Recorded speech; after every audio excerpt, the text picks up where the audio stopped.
মন্তব্য করে গন্তব্য ঠেকানো যায় নাই। সব আল্লাহ তাআলার মেহেরবানি, আলহামদুলিল্লাহ পড়ি সবাই।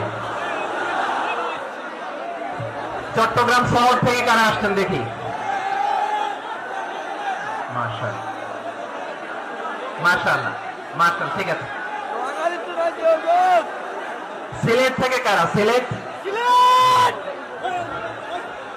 আচ্ছা। কক্সবাজার জেলা এবং চট্টগ্রাম জেলা, এই দুই জেলার বাইরে থেকে কারা কারা আসছেন দেখি? মাশাআল্লাহ। দিনাজপুর, মাশাআল্লাহ। ব্রাহ্মণবাড়িয়া, মাশাআল্লাহ, ঠিক আছে। লাকসাম, হ্যাঁ সবার প্লে কার্ড দেখেছি, বসো বসো বসো। হ্যাঁ কুমিল্লা দেখেছি আমি, ঠিক আছে ঠিক আছে। যশোর, হ্যাঁ যশোর, ঠিক আছে, শুনেছি। ঢাকা থেকে, মাশাআল্লাহ, ঠিক আছে। প্রিয় ভাইরা, এই যে আমি আসার সময় র্যাবের একটা ব্যাটালিয়ন আমাকে প্রটোকল দিয়ে নিয়ে আসছে, কত লক্ষ মানুষকে ঠেলে লাঠি চার্জ করে রক্তাক্ত করে যে আমাকে আনা লাগছে, এটা বোঝানোর মতো না যদি আপনারা না দেখতে পেতেন। যারা আহত হয়েছে, আল্লাহ তাআলা ভাইদেরকে সুস্থ করে দেয়। আল্লাহ তাআলা আপনাদের এই প্রচেষ্টাকে কবুল করুন।